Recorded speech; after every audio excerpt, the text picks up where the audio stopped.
let take the swinging nang kamu ngai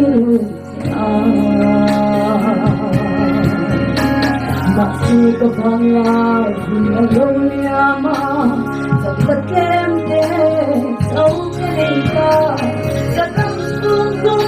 de alo damin langpa alo mamok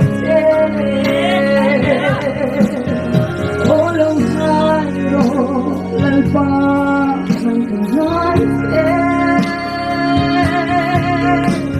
kapangam elo pupelang yan son na dahin sa imona solong minang sula ikin karupan katang lai tekin hunin ilang mo yakin suwairo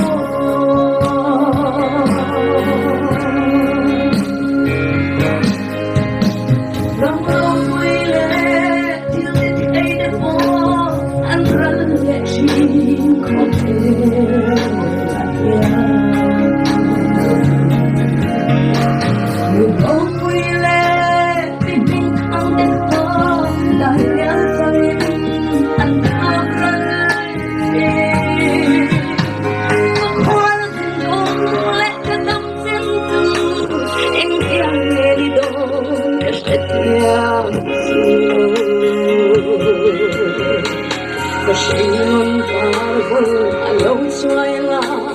katok na ni alaw tende kakiyang akong maring roklay so